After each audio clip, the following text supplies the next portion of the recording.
profesión que viene llevando a cabo esta asociación. Bueno, a continuación vamos a darle la palabra al presidente de la asociación, el señor Pedro Parpagnoli. Pedro, te escuchamos. Gracias Alejandro. Lo mío muy cortito y al pie. Antes que nada, gracias a todos los presentes por acompañarnos en esta jornada que salió de una conversación con Valentín Bisogni, hablando un poco del tema de cómo se venía manejando la información en todo lo que tiene que ver en este momento de pandemia. Y a su vez, quiero agradecerle por la presencia y la disposición para poder colaborar del doctor Lombardi, que voy a expresar en público lo que en muchas oportunidades personalmente le dije a él, un agradecimiento especial principalmente por eso, ¿no? Por la labor que está realizando él con toda la gente de salud, y personalmente a él, por la manera que se está manejando con la información de tenernos la paciencia, de haber creado un grupo de WhatsApp y tener la paciencia de todos los días estar atendiendo cada uno de los requerimientos nuestros, ¿no es cierto? Porque él sí está con el WhatsApp las 24 horas y nosotros en el momento que leemos algo y queremos saber algo de información. Así que bueno, nada más que eso, muchísimas gracias a ustedes y esperemos que sea más que fructífera la charla taller en el día de hoy.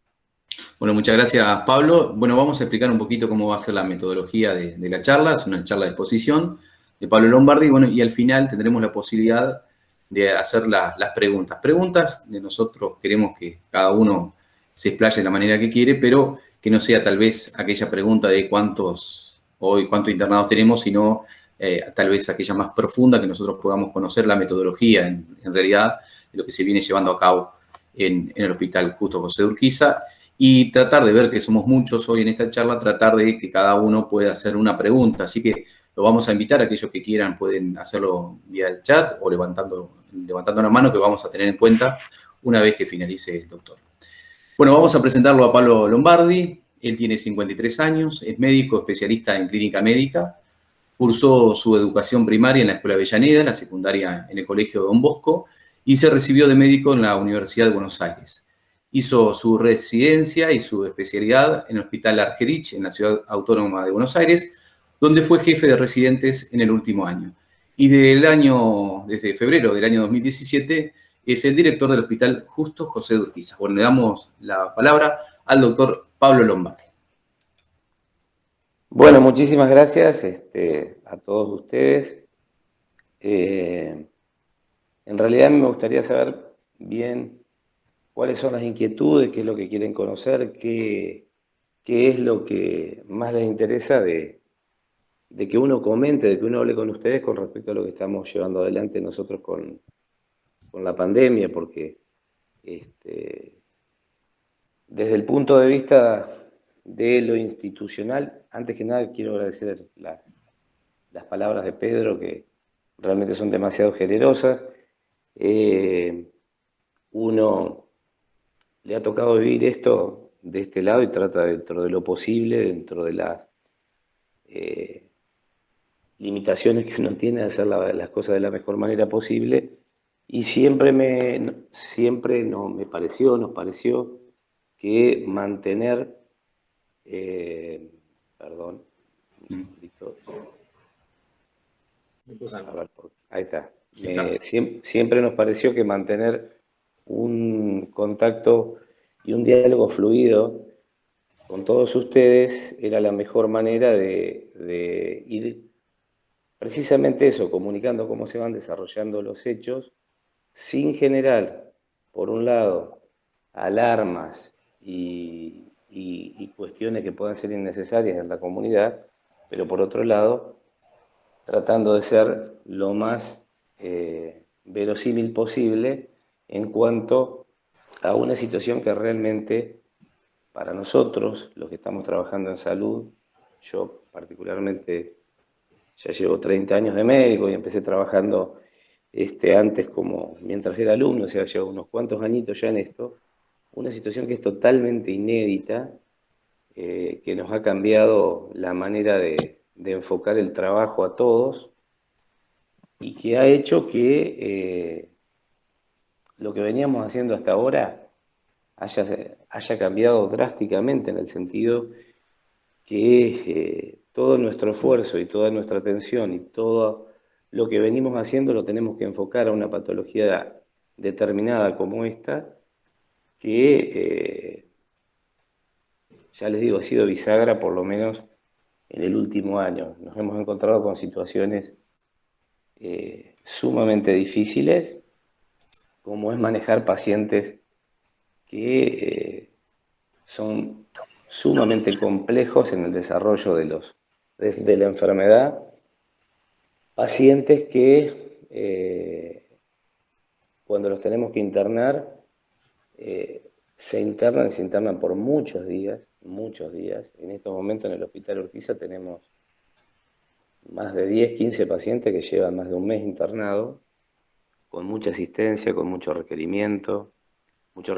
médico, mucho requerimiento de equipamiento, mucho requerimiento de insumos, sumamente costoso todo, y que ha cambiado la dinámica de trabajo en todo el hospital, porque el hecho de que la pandemia o que el coronavirus se haya establecido de la manera que ingresó, particularmente en nuestra comunidad, ha hecho que tengamos que modificar un montón de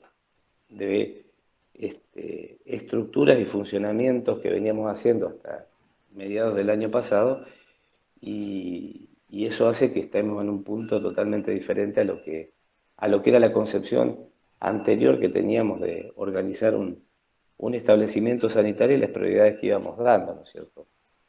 En lo particular, en nuestro hospital, nos ha llevado a tener que ir formando nuevas estructuras para sostener el control, el diagnóstico, la terapéutica, el seguimiento, las internaciones de los pacientes, y estamos haciendo cosas que eran impensadas, en el sentido de tener que expandir el hospital sobre áreas que habitualmente estaban destinadas para otra cosa. En concreto, el área de kinesiología del hospital pasó a ser ya un área más de internación. Pensábamos que iba a ser por unos meses y ya lleva más de un año funcionando como un área de internación más, con las limitaciones que tiene porque no está preparado para eso. El sector de kinesiología trabajando en la facultad, en la Universidad Nacional de Entre Ríos, en la Facultad de Medicina. Instalar todo un triage de entrada al hospital con una carpa para atender pacientes febriles, que también pensábamos que iba a ser un tiempito, que teníamos que pasar el invierno pasado, y sin embargo ya se ha establecido como un elemento más de trabajo que ha quedado, que se ha consolidado. Se han formado consultorios de tratamiento, de diagnóstico de pacientes febriles en nuestra ciudad. Tenemos 3 consultorios de pacientes febriles, uno funcionando en el Centro Comunitario Manda Ledesma, otro en el SIC y otro en el Giacomotti, lo cual nos permite descomprimir un poquito el nivel de atención que tenemos en el Hospital Urquiza. Lo bueno de esto, que nosotros hasta hace un poquito más de un año atrás prácticamente no teníamos un trato fluido y un manejo fluido con los otros efectores de salud de la parte pública, me estoy refiriendo, ni con la municipalidad, ni con los centros provinciales. Éramos como islas que funcionábamos casi independientemente, y ahora todo esto nos ha llevado a que estemos trabajando en conjunto, que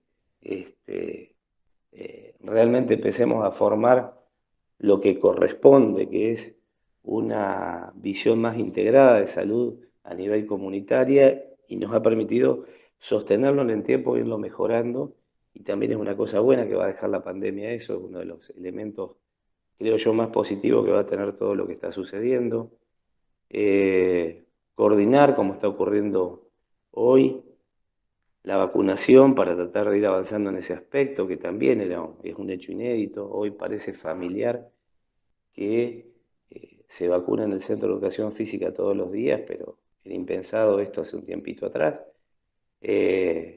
Hoy, particularmente, se han citado 1.450 personas para vacunar, y es sábado.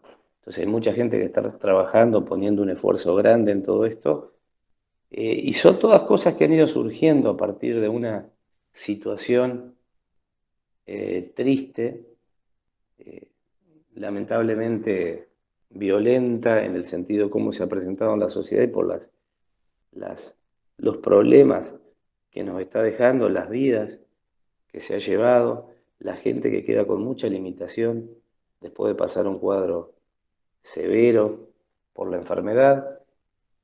Y bueno, todo esto nos ha llevado a tener que reformular un montón de cuestionamientos en cuanto a nuestras funciones, a nuestra estructura clásica que teníamos como hospital, como salud pública, y tratar de ir modificando y tratar de ir dando respuesta a las distintas situaciones que se nos van presentando y que lamentablemente se sostienen en el tiempo y todavía no aflojan y vuelven a lo que podría ser el curso natural de la salud pública, como decíamos antes del ingreso de la pandemia.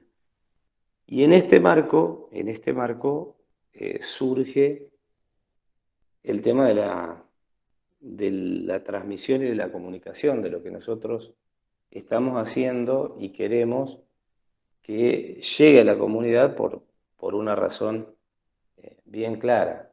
En primer lugar, estimular la prevención, estimular el desarrollo de conductas y de pautas en nuestra comunidad que permitan tratar de manejar y de contener este flagelo. Y en segundo lugar, todo esto que ha sido nuevo para nosotros, el tener consultorio de febriles, el estar vacunando, el tener un triage en el hospital para valorar los pacientes que son sospechosos. Me estaba olvidando o estaba omitiendo decir todo lo que ha implicado para nosotros el desarrollo del diagnóstico de la enfermedad, establecer un diagnóstico de certeza como estamos haciendo en nuestro hospital ahora completamente, con los famosos hisopados y la determinación por PCR de coronavirus, no ha sido una tarea sencilla. Fue una tarea que empezó siendo un, un, más que un deseo, diría, una intención por parte de tres entidades de acá de la ciudad, del INTI, del INTE, del Hospital Urquiza, de ver cómo se podía plasmar, qué podíamos hacer.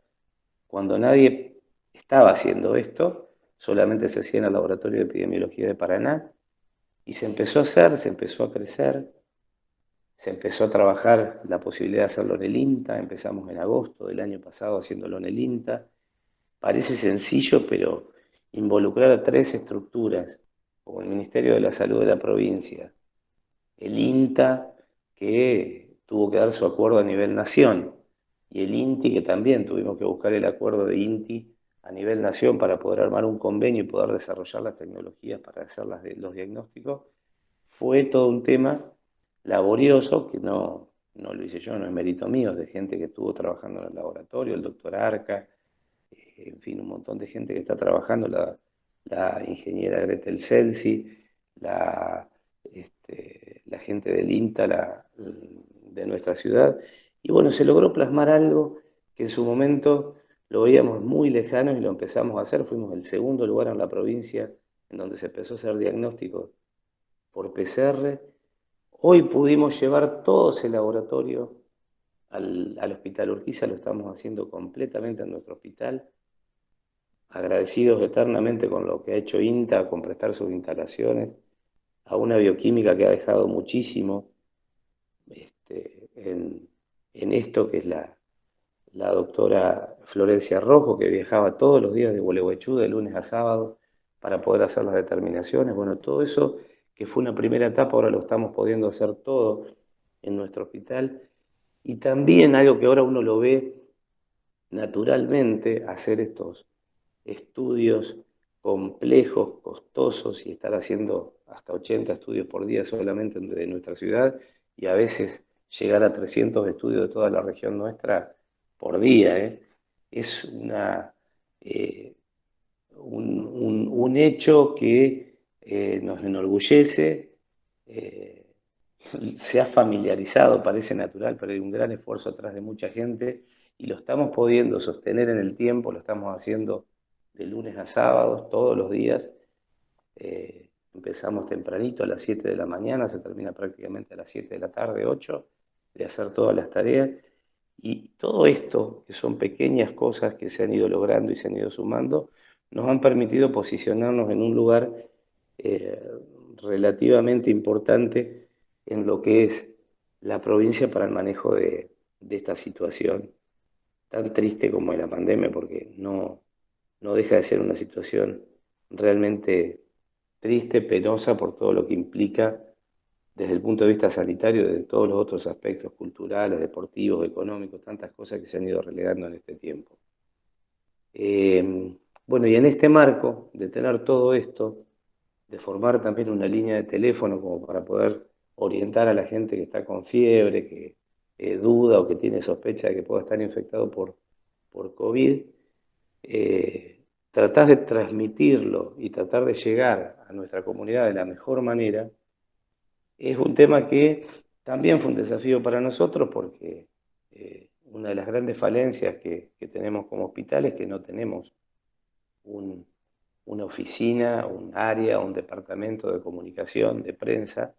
Nos sorprendió la pandemia con todo esto y teníamos la necesidad un poco imperiosa de comunicar por un lado lo que queríamos, hacer público todas estas cosas, hacer público que tenemos una línea de teléfono, hacer público que se puede donar plasma para tratar a los pacientes que están con enfermedad grave, hacer público de que los hisopados se hacen tal día, tal hora, en fin, comunicar a la gente todas las medidas de prevención que son públicas, son notorias y que se ven insistiendo desde muchos lados.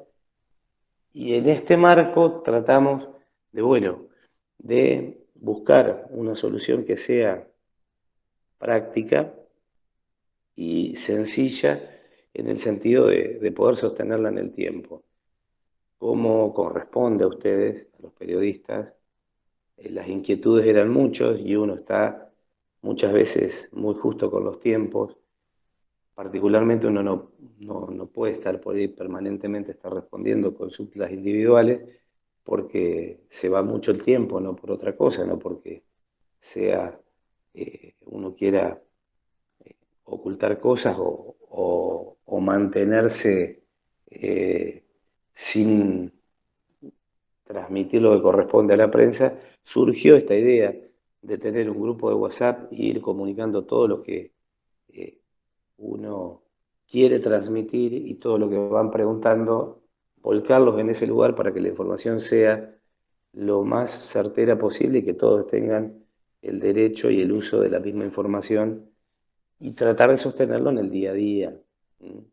No, no dejar que pase un día o dos sin tener una información verosímil de lo que está ocurriendo en nuestra ciudad, precisamente para eso, para que la gente, que la población tenga conocimiento de cómo son realmente las cosas, por un lado, y por otro lado, también para que nosotros podamos transmitir lo que implica todas aquellas medidas que pueden mejorar nuestro funcionamiento en todos los objetivos que nos proponemos. Por ejemplo, últimamente esa pequeña información que damos todos los días acerca de las características de la vacunación y que ustedes, y uno está muy agradecido, difundan rápidamente, nos ha permitido ordenarnos mucho en en el centro de vacunación, en el CEF.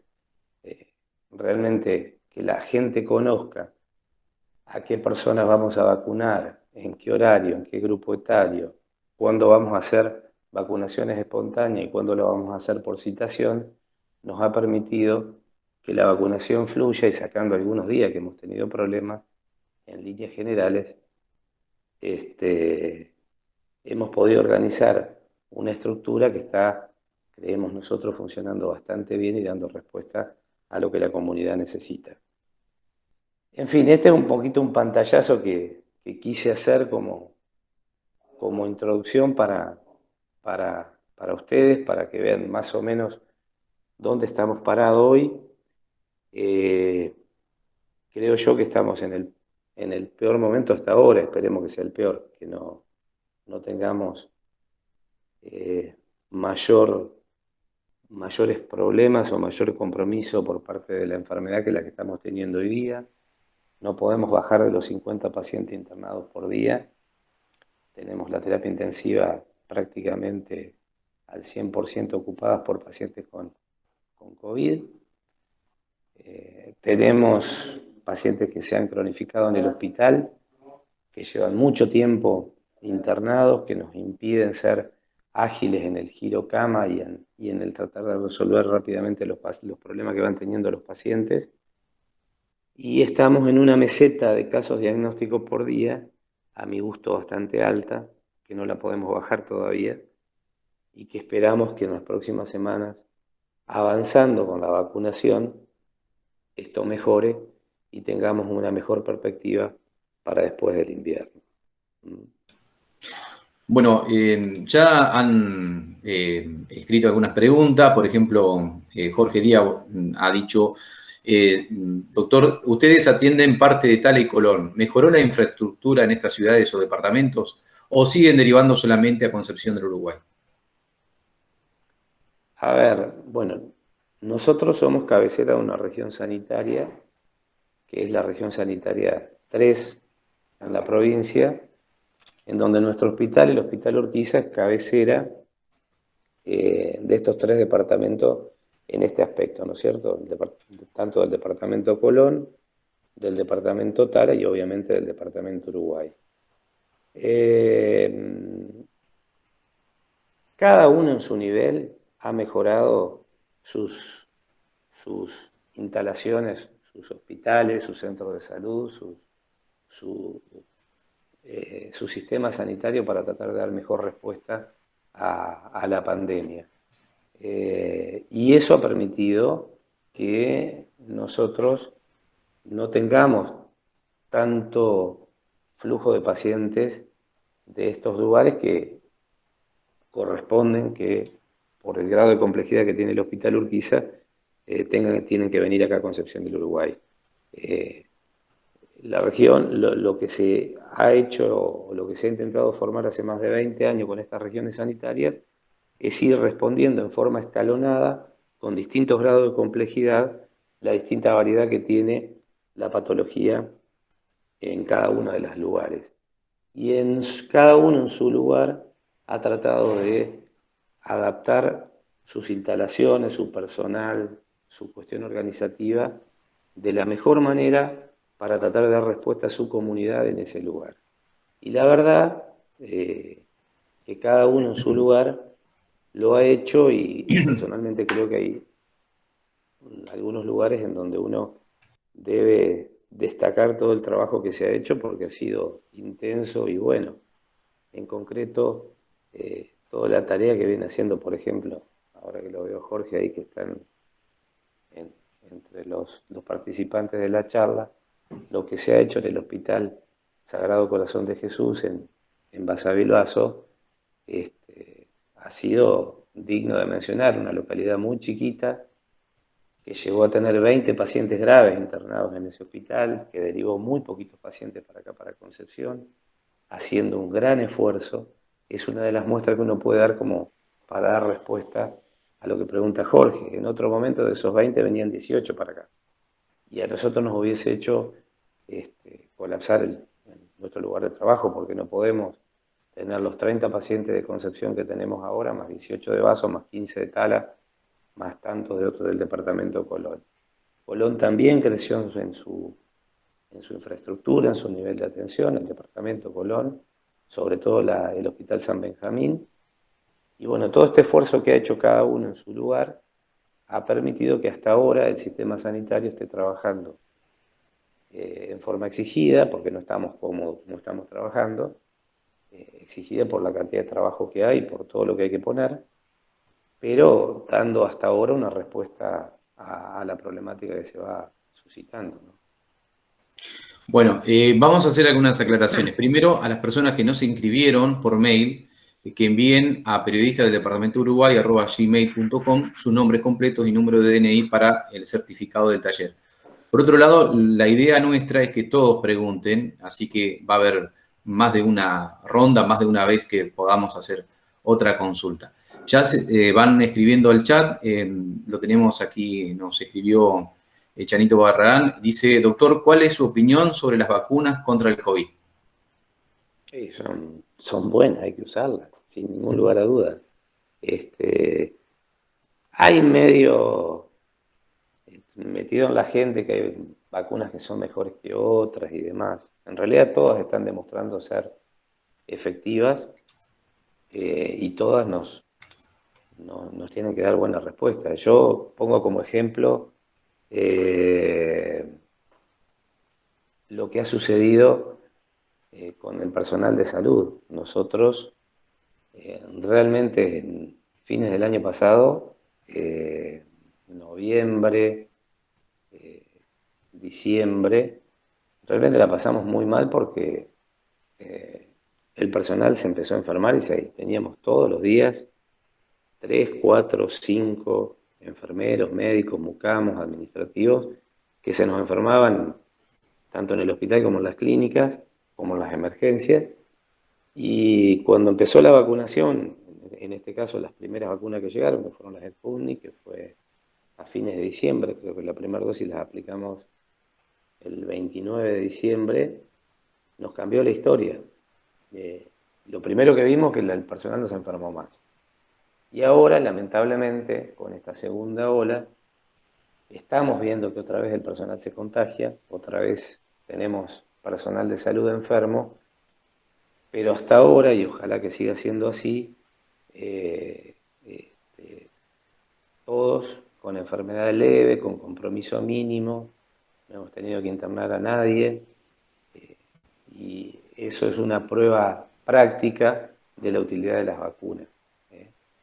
Y lo que también estamos viendo es que en esta segunda ola, lamentablemente las personas que más están sufriendo las consecuencias de la segunda ola es un grupo etario más joven. Estamos viendo gente desde los 35, 32, 33 años, estamos teniendo personas con enfermedad grave internados hasta los 64, 65 años, que en la gran mayoría de los casos no tienen vacunas. Y a los que antes veíamos en la internación, que eran los pacientes mayores de 70, 80, no digo que no se están enfermando, porque tenemos casos que se enferman y lamentablemente hay gente mayor que ha fallecido, incluso estando con vacunas, pero el porcentaje es mucho más bajo que lo que veíamos anteriormente. Las vacunas sirven, no hay ningún lugar a duda, y por la experiencia que tenemos nosotros y lo que se va conociendo de lo que se va haciendo la inmunización a nivel mundial, todas las vacunas sirven, no hay ninguna que sea muy superior a la otra, y cuando toque vacunar hay que vacunarse, con la Astra, con la Covishield, con la Sinopharm, con la Sputnik, y ojalá que lleguen más, que llegue la Moderna, la Johnson & Johnson, con la que haya, pero hay que vacunarse. Es la salida, creo yo, a esto, la vacuna. Rosana Silva dice, buen día doctor, gracias por todo lo que realizan a diario. ¿Qué tiempo se requiere para incorporar las nuevas cepas a las vacunas? La verdad que no lo sé. No, es una respuesta que no la puedo dar porque no estoy en el tema. Hasta ahora, por la información que tenemos, para las cepas que tenemos circulando en nuestro país, sobre todo obviamente acá en nuestra ciudad, las vacunas que estamos utilizando tienen cobertura contra esta cepa.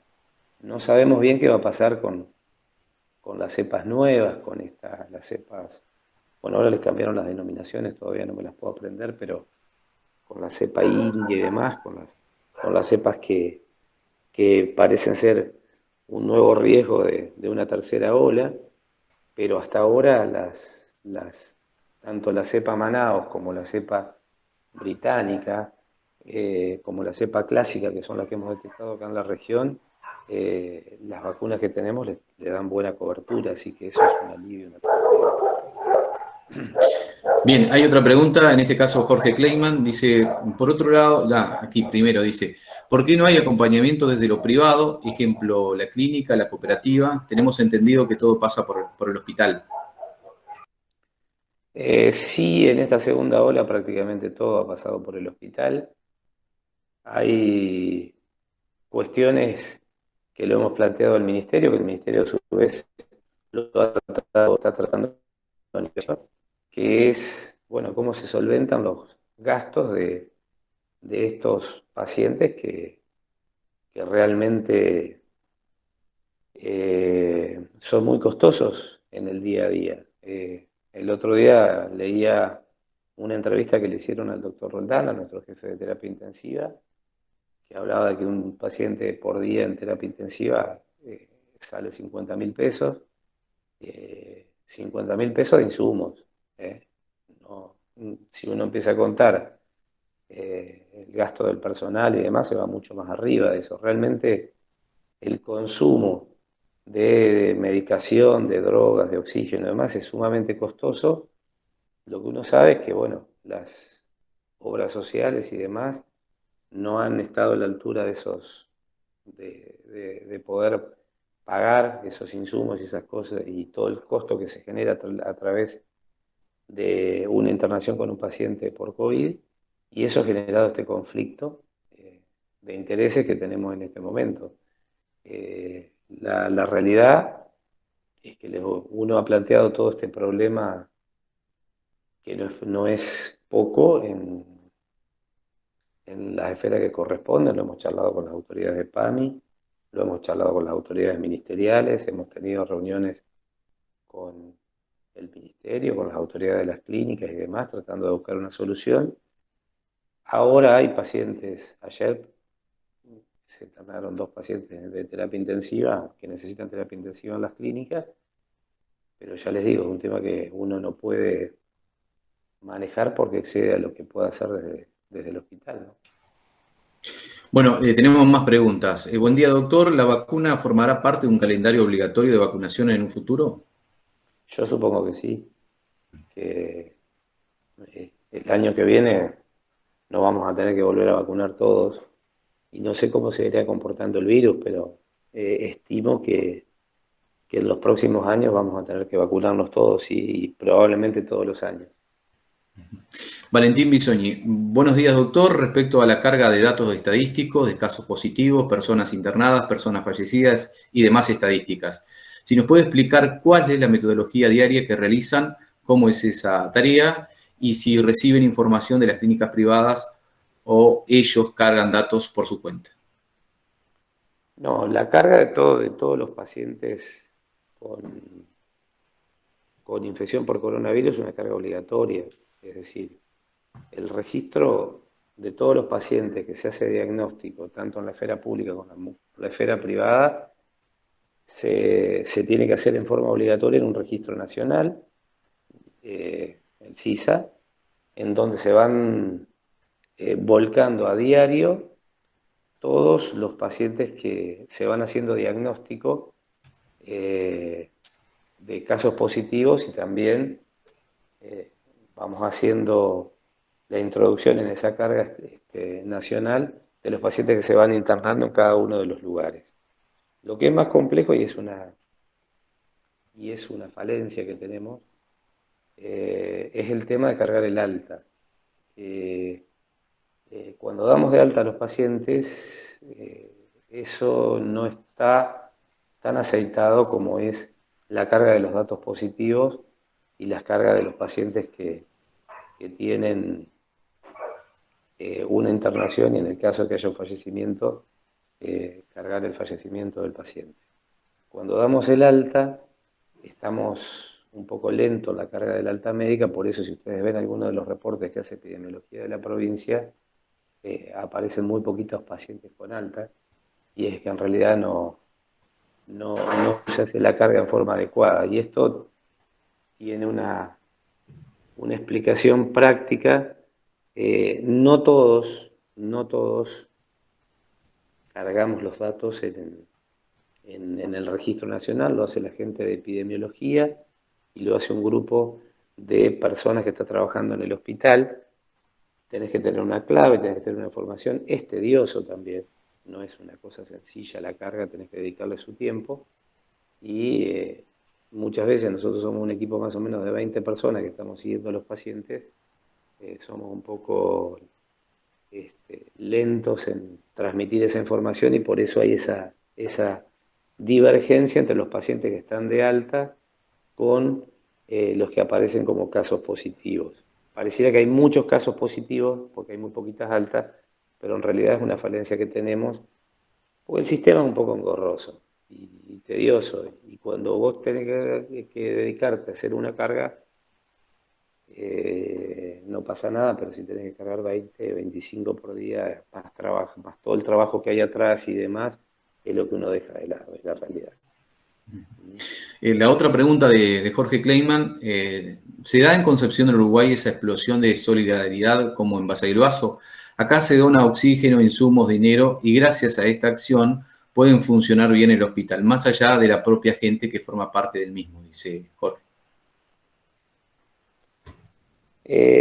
Bueno, en realidad todos los días tenemos gestos, gente que se arrima, que dona, o nos da a veces, como pasó ayer con el Colegio Don Bosco y el Colegio Sagrado Corazón, que arrimaron un desayuno para todos los trabajadores del hospital, que es un gesto que es un mimo al alma nuestro, ¿no? Y que nos llega.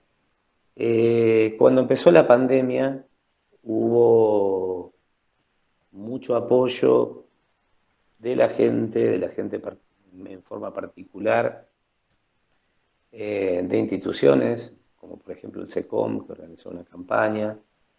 Eso se ha ido, creo yo que es naturalmente, ¿no? Apagando, ya no tiene la misma intensidad que tenía en su momento. También es cierto que nosotros hemos ido creciendo en la capacidad de organizarnos como para que no nos falten las cosas. El ministerio se ha preocupado mucho para que muchos de los insumos que estamos usando todos los días no nos falten. Y realmente ahora lo que está ocurriendo, lo que está sucediendo es que... A ver un segundito. Perdón, Ahora lo que está sucediendo es que prácticamente todo lo que estamos necesitando, la misma estructura sanitaria lo está respondiendo sin la necesidad de que haya el apoyo que tuvimos en su momento con la gente, pero la gente sigue acercando, sigue donando, sigue arrimando algunas cosas que nos vienen siempre bien, pero no tiene ese ímpetu que tuvo en algún otro momento. Por otro lado, también estamos mejor organizados y mejor paraditos nosotros, ¿no? Bueno, seguimos con las preguntas. Pedro Ariel Lechman dice, buen día, tengo entendido que el sistema de autorización de suplencia del Ministerio no ha acompañado la demanda ante los casos de COVID del personal.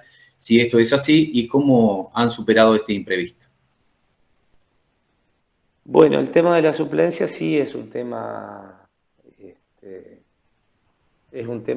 nos genera trabajo y que por momentos se pone un poco tedioso en el día a día, porque la realidad es que ya desde antes de la pandemia se viene haciendo desde el Ministerio un control muy estricto de la solicitud de las suplencias.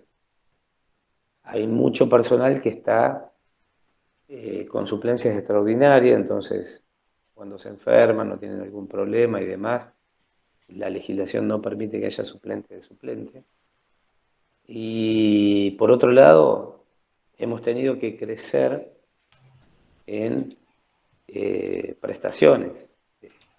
En concreto, hoy, por ejemplo, comparándonos con antes de la pandemia, tenemos ese sector de kinesiología funcionando con 8 camas más, donde tenemos por lo menos 5 o 6 enfermeros trabajando en ese lugar. Hay que poner más mucamos. El triage de entrada al hospital también tiene más personal que antes no existía, que hay que ponerlo, que hay que generar ese lugar. La maternidad concepción, la ex maternidad concepción, también está trabajando con 2 enfermeras por turno, que es personal que antes no estaba en el hospital y que bueno, nos hemos tenido que ir arreglando y viendo ver cómo podemos hacer para poder dar respuesta en el marco de esta coyuntura que es difícil. No, no tenemos las suplencias a diestra y siniestra. Hay que explicar cada uno por uno por qué necesitamos la suplencia, en qué se ocupa, por qué el personal que saca una licencia pide esa licencia. Y sí, es trabajoso y es un poco tedioso el tema. Lo que nosotros hacemos cuando no podemos concretar una suplencia determinada para poder ocupar un lugar determinado de trabajo, eso se paga con guardias, y esas guardias en parte las paga el ministerio y en parte las pagamos nosotros con arancelamiento del hospital. El hospital factura a las obras sociales, a los pacientes que tienen obras sociales y que se internan en el hospital, se les facturan las prestaciones que se hacen. Eso nos permite tener un dinero dentro del hospital y con eso también salimos a cubrir, entre otras cosas, algunas guardias que tenemos que pagar, sobre todo con personal de enfermería y algunas guardias médicas. Bueno, seguimos con la ronda de preguntas. Pedro Parpagnoli, doctor, ¿cómo ve usted el rol y el comportamiento de los medios sobre la información que estos publican? No, yo creo que es muy buena. No, la verdad no. Para nosotros son de gran ayuda. Es decir, todo lo que ustedes están haciendo en el día a día nos ayuda y mucho porque, como les decía al inicio de la charla, nos permite a nosotros divulgar muchas de las cosas que necesitamos que la comunidad conozca, que la gente sepa, y son una herramienta de transmisión idónea. Y aparte, y lo quiero recalcar, en todo este tiempo nunca me sentí ni sobrepasado por ustedes, ni vi chicanas, ni vi cosas, viste, que uno diga, vienen con mala intención con alguna pregunta, con algo que se está buscando. Para nada. Yo creo que el rol, por lo menos en nuestra ciudad, ha sido y es muy bueno, y uno no ve atrás del funcionamiento que están haciendo ustedes cuestiones que van más allá de lo sanitario, ¿no? Uno busca algunas cuestiones políticas y demás. Yo creo que realmente yo me siento muy cómodo cada vez que hablo con cualquiera de ustedes. Esa es la realidad. Bueno, doctor, Norma nos comenta, Javier, dice, buen día, doctor, muchas gracias por todo el trabajo que vienen realizando con todo el grupo de salud. El día jueves me aplicaron la primera dosis y realmente me fue muy bien, sin ningún síntoma. Sin embargo, hay personas que se vacunaron con las mismas dosis y tomaron fiebre, dolor de cuerpo y la pasaron muy mal. Y es ahí donde empiezan las preguntas, que si una vacuna es mejor que la otra, hay personas que deciden no vacunarse. Desde un medio, ¿qué se responde? ¿Qué podemos hacer? Sabemos que no es obligatorio la vacunación, dice Norma. La vacuna no es obligatoria. Yo creo que hay que estimular a la gente que se vacune, pese a los efectos adversos que pueda tener cada una de las vacunas.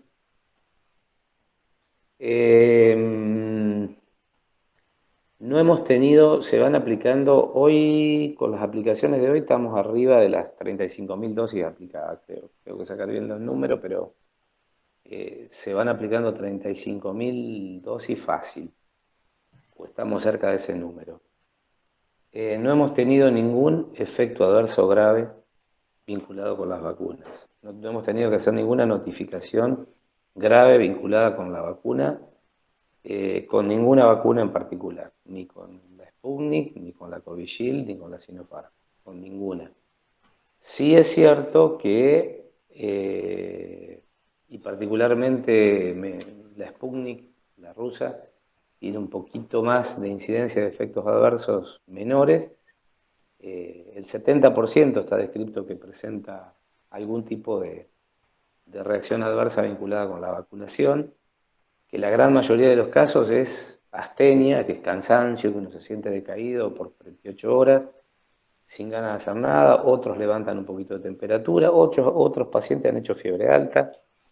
de más de 39 grados, dolor en el sitio de inyección, e incluso hinchazón, edema, tumefacción en el sitio de infección, pero nada serio.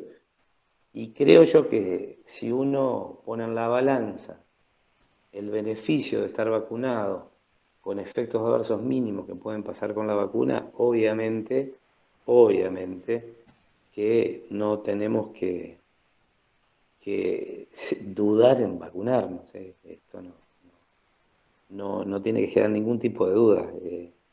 Se habló en su momento de las complicaciones por la coagulación con una vacuna en particular, con la AstraZeneca, y particularmente mucha gente le ha tomado miedo a esta vacuna. En realidad la incidencia de efectos adversos serios por AstraZeneca ha sido bajísima en el mundo, nosotros no hemos visto ninguna. Y lo que estamos haciendo es que aquellos pacientes, por ejemplo, que tienen algún trastorno vinculado con la coagulación, tratar de no aplicarle esa vacuna y usar alguna de las otras dos. Creo que, y en esto se los pido yo personalmente, creo que tenemos que estimular a que la gente se vacune y no que le tenga miedo, sin ningún lugar a duda. Bien, Rodolfo Carnegri dice, además de mi propio agradecimiento y orgullo por todo lo que están haciendo, la consulta es, ¿existe algún problema de que resolverlo mejoraría o haría menos dificultosa la tarea que cumplen? ¿Existe alguna necesidad que de cubrirse lograría el mismo objetivo? Siempre se puede mejorar. Nosotros estamos convencidos que siempre podemos mejorar en todos los frentes, y es una responsabilidad nuestra tratar de hacerlo y de mejorar. Desde la gente que llama al teléfono para hacer una consulta, hasta la manera que hisopamos, hasta el manejo de un paciente febril en la guardia del hospital. Yo sé que tenemos dificultades.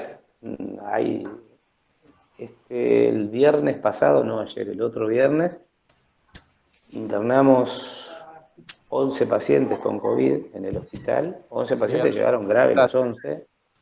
Y realmente, si uno iba ese día a la guardia, era casi caótica. Probablemente hubo gente que fue a hacer una consulta ese día a la guardia y se vio demorado, o se lo atendió rápido y no como le hubiese gustado. Entonces, todas esas cosas que por ahí no suceden, uno sabe que tenemos que tratar de mejorarlas. El tema es que a veces es complejo porque el recurso humano sigue siendo el mismo. Estamos cansados, porque la verdad que esto llevamos más de un año trabajando fuerte y el cansancio se empieza a notar, pero el desafío es tratar de seguir brindando las cosas que venimos haciendo y tratar de mejorarlas, en todos los frentes. Bueno, Lara Esteve dice, buenos días a todos, y cuando se cargan los casos positivos de una persona hisopada, ¿también se contabilizan los convivientes? Y ahí también, cuando pasa el parte diario, suele decir casos positivos conocidos. ¿Existe un porcentaje de personas que no se contactan con el hospital y no declaran su enfermedad? Sí, nosotros hemos mejorado mucho la carga de los contactos que diagnosticamos por nexo epidemiológico o nexo clínico. Lo que sí o sí queda notificado como caso positivo es el estudio que se hace de certeza con una prueba de laboratorio, sea un test rápido o una determinación por PCR, por hisopado.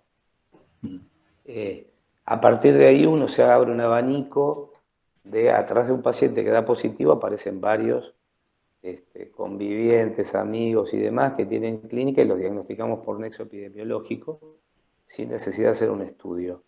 Eso en algún momento tuvimos falencias en la carga de esos datos, hoy lo hemos mejorado mucho, no quiere decir que no se nos escapen por ahí algunos en cargar, no lo hacemos por omisión, sino que a veces nos cuesta llegar bien a ese punto. Y sí, es cierto, hay mucha gente que no denuncia los síntomas o hace caso omiso a las recomendaciones que uno da o o no plantea más la duda como pasaba antes. Es decir, hoy uno sabe que si tiene un poquito de fiebre, dolor de garganta y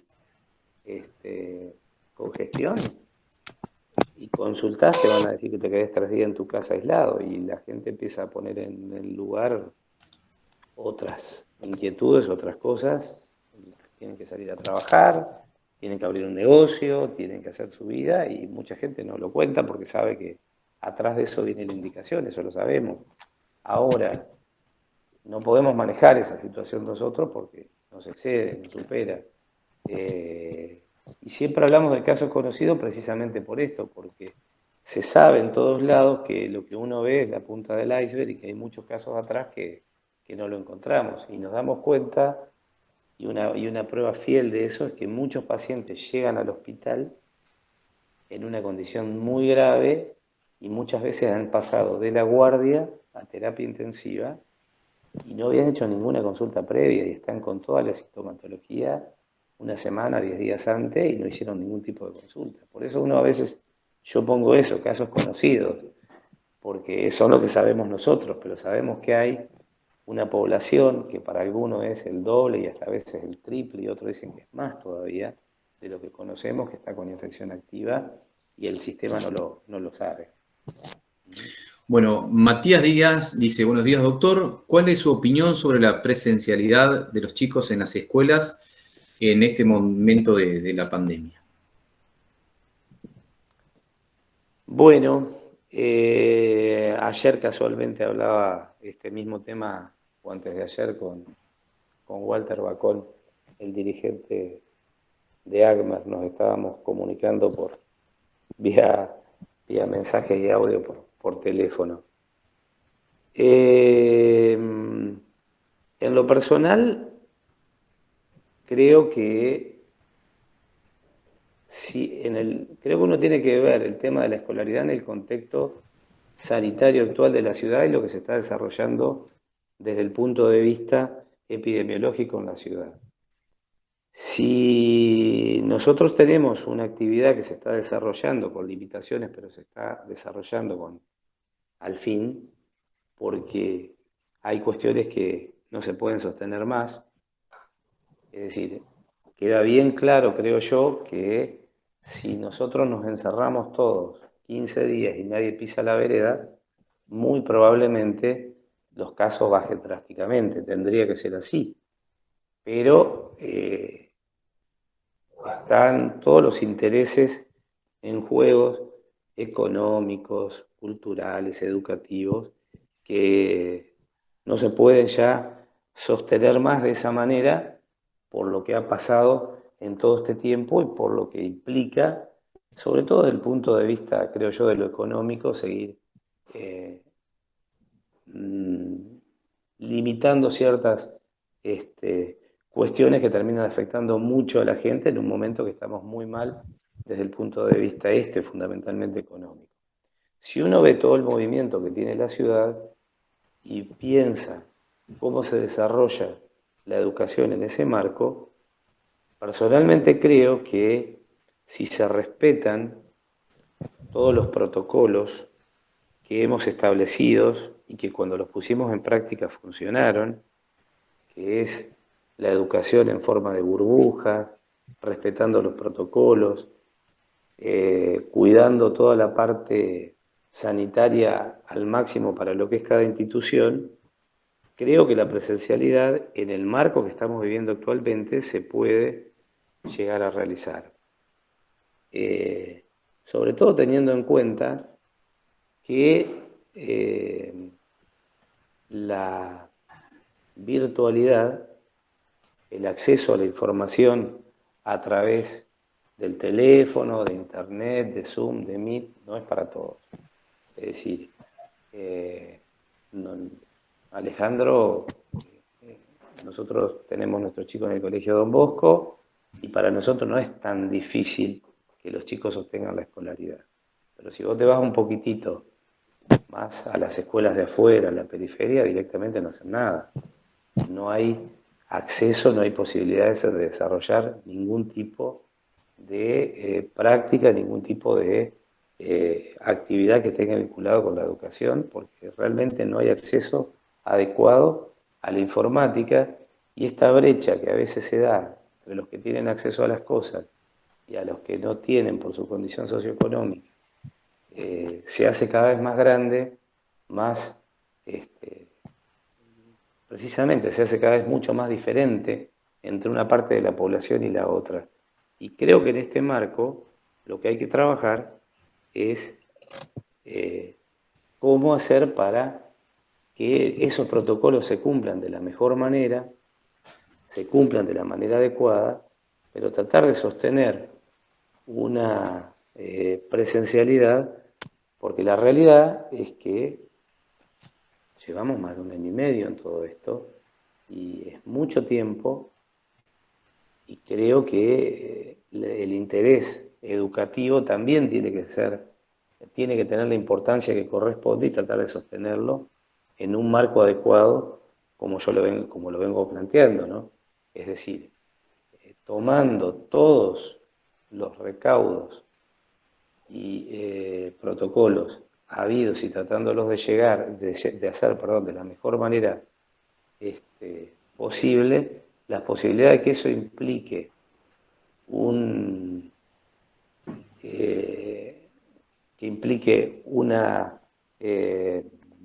desarrollo más importante de la enfermedad dentro de la comunidad, creo que no influye, no es tan importante lo que puede llegar a contribuir en el desarrollo de la pandemia en la ciudad si uno cumple adecuadamente los protocolos.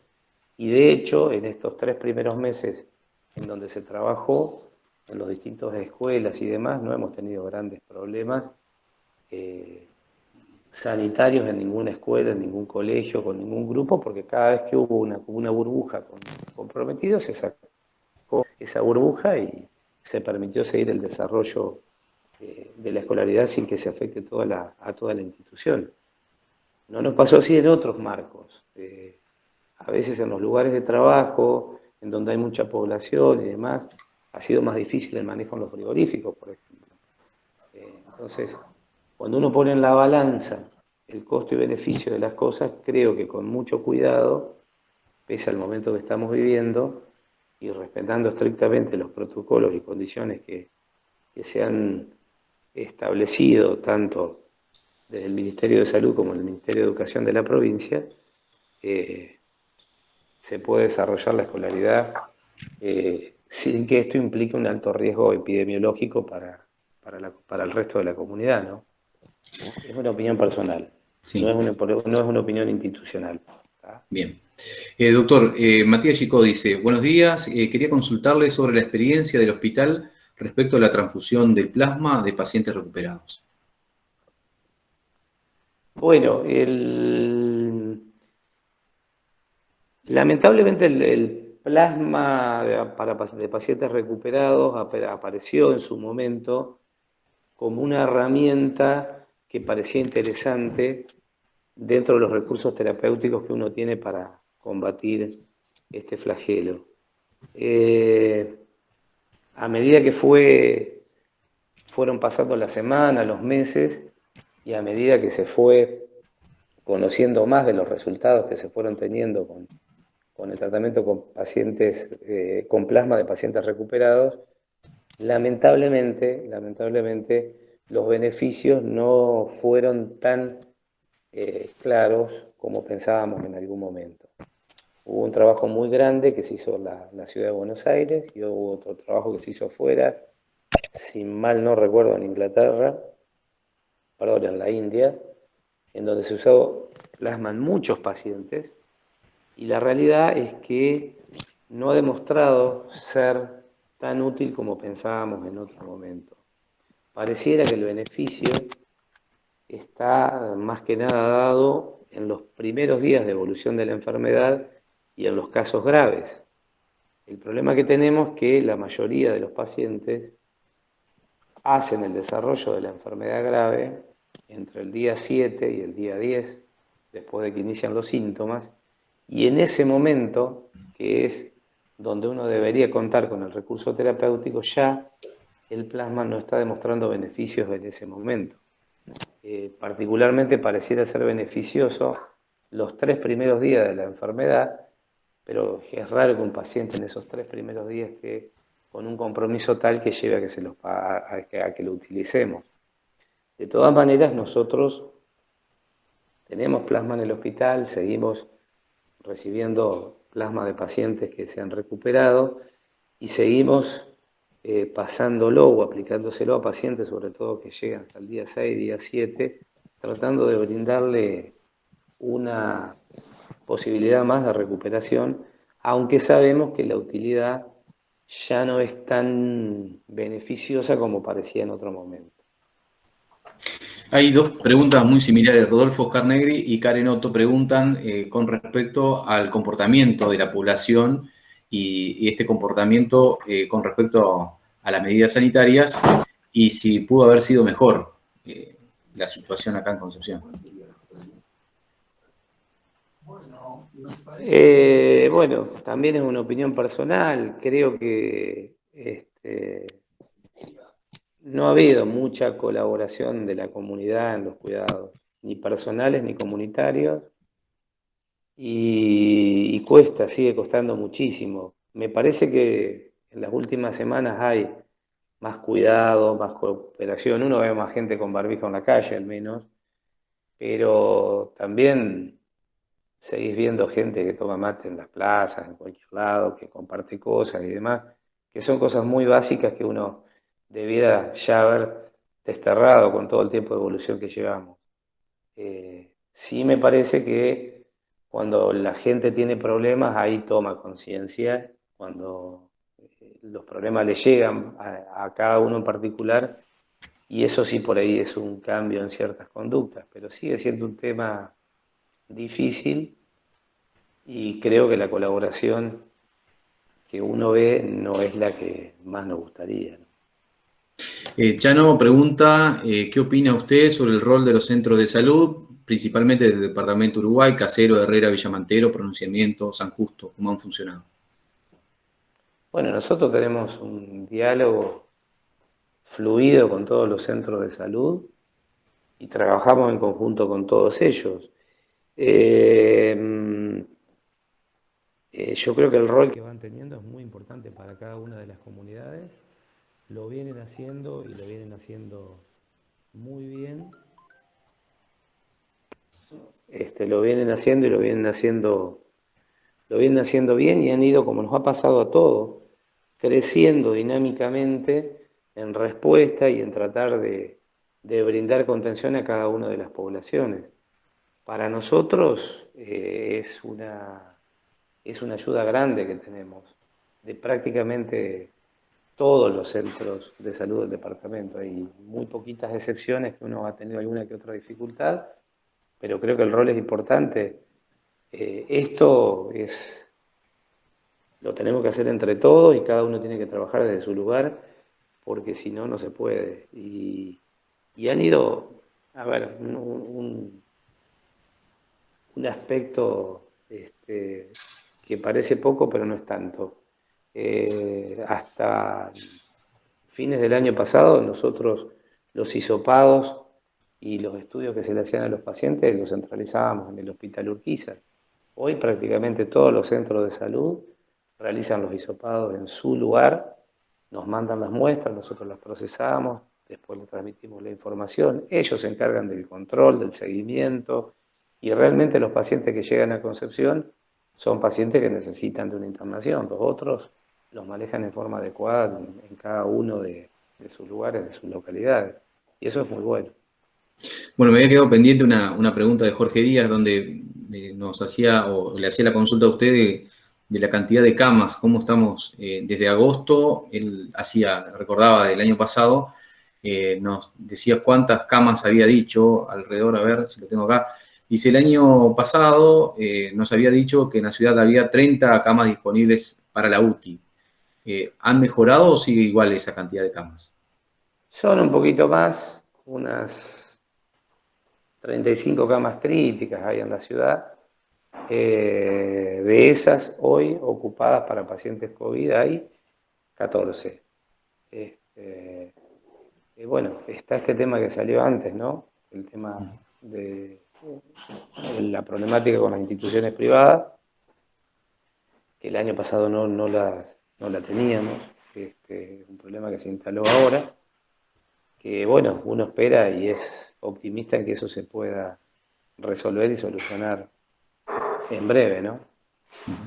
Hugo Barreto dice, ¿los pacientes volvieron al consultorio médico para seguir tratando las enfermedades previas al COVID? Sí, hay mayor, bueno, yo soy médico clínico y tengo mi consultorio, y otra vez están volviendo a hacer la consulta por las enfermedades crónicas. Es increíble, ¿no? Yo de mis pacientes prácticamente no tengo registro en el 2020, de casi nadie, y todos empezaron ahora de nuevo a volver a hacer lo que habitualmente ocurre en la prevención, ¿no? Los controles anuales y demás. Eso se está lentamente volviendo a hacer y está tomando el curso que habitualmente tenía. También Bueno, ocurre lo mismo en el hospital, perdón. sí.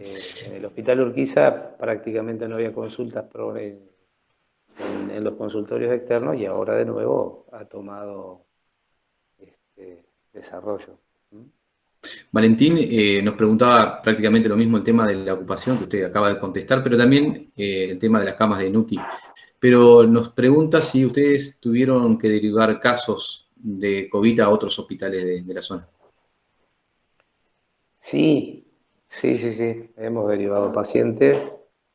Bueno, yo lo he dicho más de una vez, el hospital nuestro es un hospital chico. Necesitamos, previo a la pandemia, o se necesitaban tener un hospital que tenga más disponibilidad, más camas, porque la población ha crecido y ha quedado chiquito el hospital en ese sentido. Y en este marco hemos tratado de manejarnos con los hospitales más cercanos para tener más disponibilidad de camas nosotros para pacientes más graves y derivar algunos que se están recuperando bien. En concreto, eso lo hacemos y lo seguimos haciendo frecuentemente con el Hospital Sagrado Corazón de Basavilbaso, en donde pacientes que están con buena evolución y son de localidades cercanas, de Caseros, de Pronunciamiento, de Villamantero, en la misma Basavilbaso, los mandamos a que completen el tratamiento, la recuperación y que vayan lentamente dejando de utilizar el oxígeno en Basavilbaso. Lo mismo hacemos con los pacientes que están en nuestra ciudad y son de otras localidades, del departamento Colón, por ejemplo, ni bien los compensamos, vuelven a su lugar de origen. Lo que no hemos tenido todavía es que derivar pacientes que son propios de nuestra ciudad a otros lugares porque no hemos tenido forma de poder dar respuesta acá en la ciudad. Puntualmente, bueno, ayer una señora que es de nuestra ciudad fue derivada a Buenos Aires, pero en parte porque parte de la familia estaba allá y fue una cuestión que pudimos consensuar con el grupo familiar, pero no tuvimos que derivar pacientes porque no tuvimos camas en nuestro lugar como para poder dar la prestación. Ahora estamos ya hace varias semanas en un límite que todos los días nos levantamos y nos preguntamos cómo vamos a hacer hoy para dar respuesta a lo que nos va a suceder en el día. Eso sí nos está pasando. Bueno, otra pregunta de Jorge Díaz. Dice, usted integra el COES local. ¿Verdaderamente tiene alguna autonomía en las decisiones con respecto a la nación y a la provincia? El COES lo que hace es evaluar la situación sanitaria que tenemos nosotros localmente y transmitimos las sugerencias y lo que pensamos a las autoridades municipales y provinciales, pero las decisiones las termina tomando el municipio, la provincia o la nación, independientemente de lo que nosotros podamos llegar a pensar. En general, todo lo que hablamos, todo lo que se evalúe y demás queda consensuado y las determinaciones que se terminan tomando tienen un consenso con la opinión que tenemos en el COES, pero no somos una entidad que toma decisiones como para que después se apliquen en la comunidad. Eso lo hace la competencia que tiene cada localidad. En este caso termina tomando las decisiones en el municipio o en la provincia, ¿no?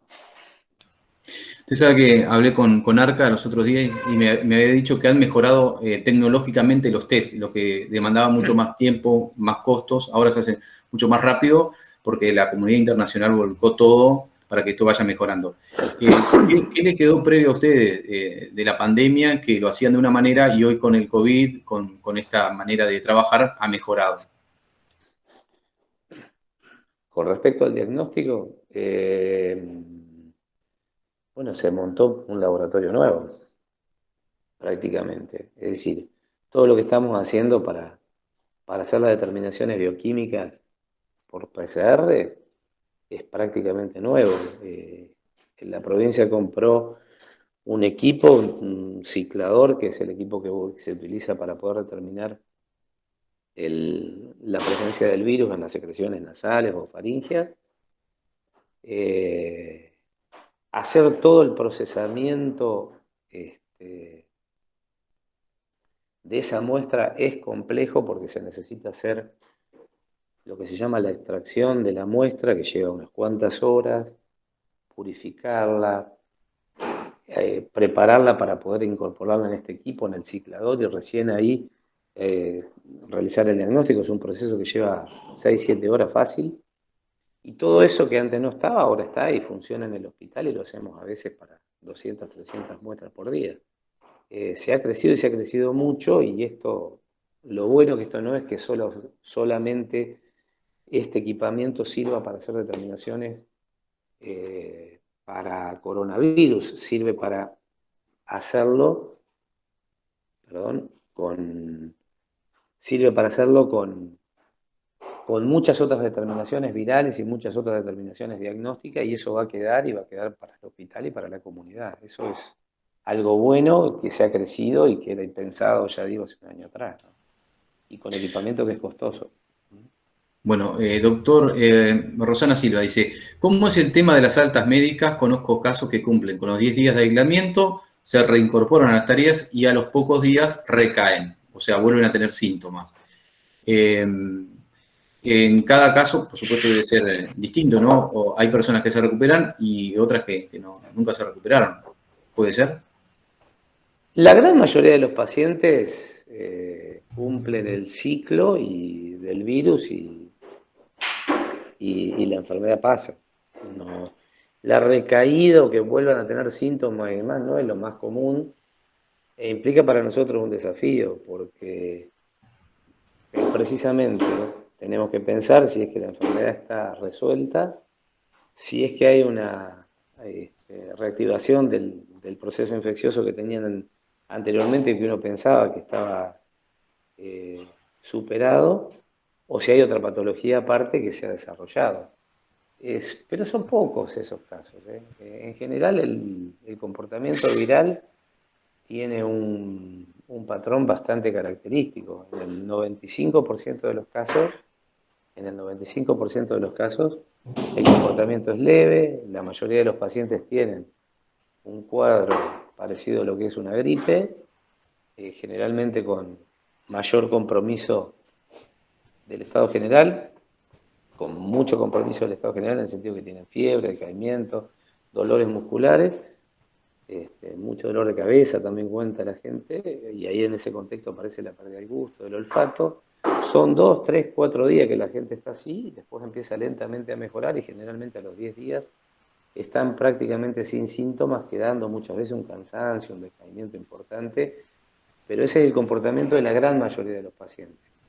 Lamentablemente tenés ese 5 a 10% que no evoluciona así, que empiezan a tener síntomas, que los síntomas persisten, que agregan tos, que agregan fiebre, que se sostienen en el tiempo, que son los pacientes que citamos, que los evaluamos en los consultorios febriles, que los terminamos estudiando, incluso los terminamos internando, y que es con lo que más cuidadosos somos. Prácticamente la mayoría de la gente tiene una evolución con estos dos patrones.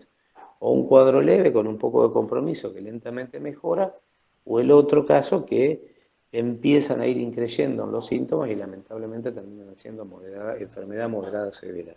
Y hay que, Rosana debe referirse a eso, un porcentaje no muy alto de pacientes que cuando estarían cerca del alta y de dar por terminada la enfermedad, empiezan con síntomas, sobre todo respiratorios, cercanos al día 10, y son pacientes que terminan teniendo complicaciones con la enfermedad.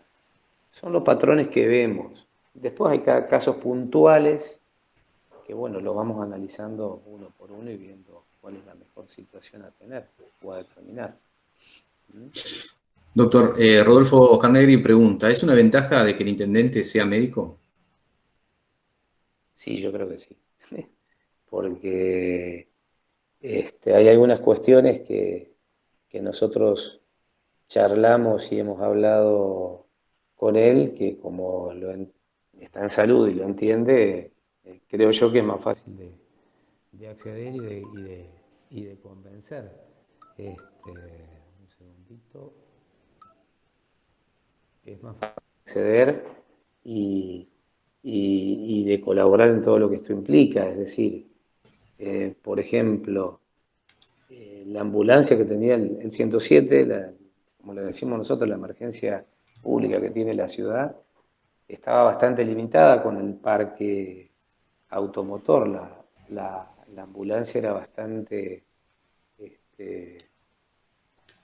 perdón, no sé qué toqué, ahí está. Teníamos una sola ambulancia que funcionaba bien y otra que estaba más o menos, se compró una ambulancia nueva, se pudo montar los consultorios de febriles en los centros comunitarios, se incorporó personal para que esté trabajando en ese lugar, personal médico, enfermeros, se armó cierta estructura para favorecer los diagnósticos en ciertas cuestiones de los pacientes, toda la colaboración que tenemos por parte de los centros comunitarios para llevar adelante la vacunación, la disponibilidad del CEF en forma permanente, todas esas cosas que me parece a mí, ¿no?, que siendo el intendente médico no ha sido ningún tipo de obstáculo, al contrario, enseguida fluye y las cosas salen, ¿no? Otra pregunta, Jorge Kleiman, ¿le llamó la atención de la virulencia con la que atacó el virus en Santa Anita? Bueno, sí, en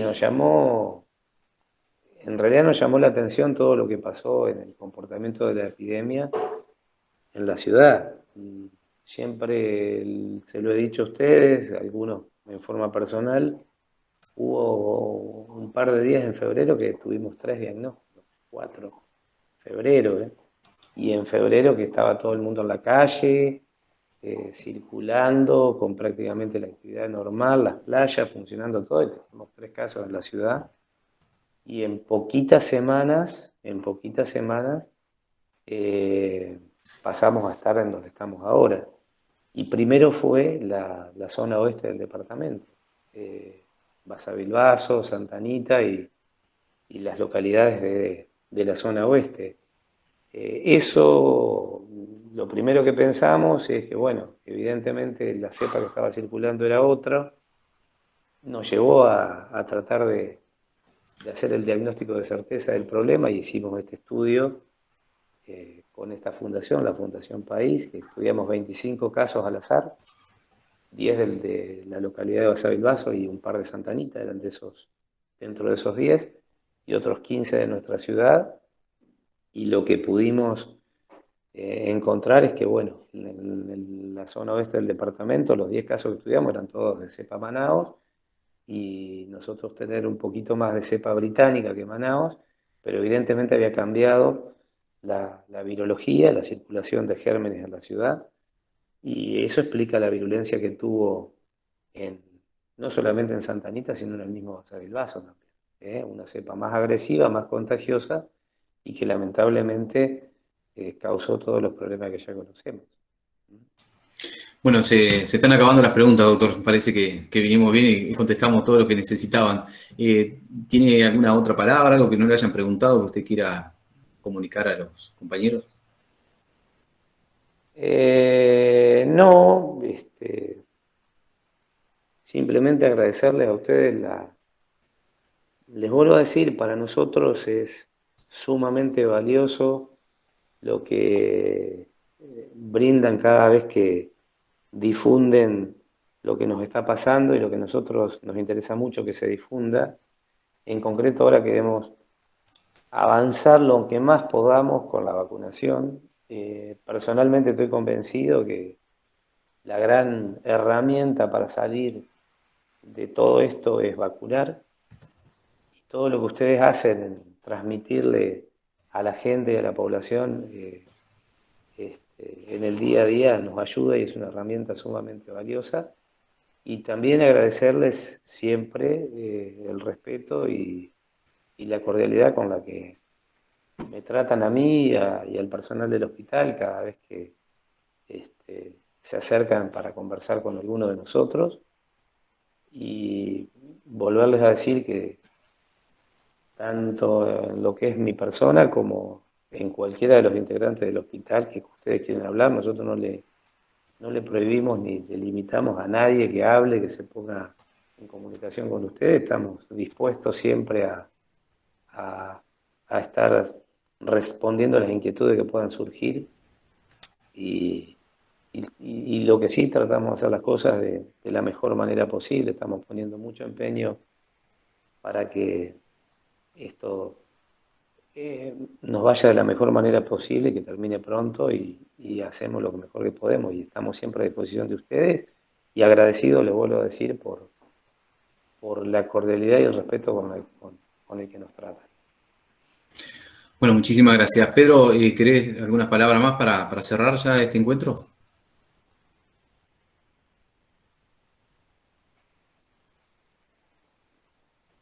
Tenés habilitado el micrófono, Pedro. Perdón, ahora sí, disculpen.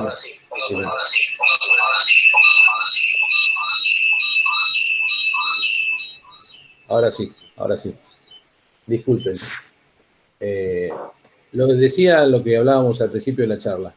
Agradecerle al doctor Lombardi por la disposición ahora de tomarse el sábado, que por la labor que está teniendo él, una hora o más de una hora, como una hora y media, hace una hora y media que estamos en sus 24 horas cotidianas que está enfrentando la pandemia, en nombre mío, en nombre de la comisión de periodistas, perdón, la comisión directiva, en todos mis colegas periodistas, agradecerle mucho, reiterarle el agradecimiento que siempre le hago en forma personal por la información y por el trabajo que están realizando él y todo el equipo de salud.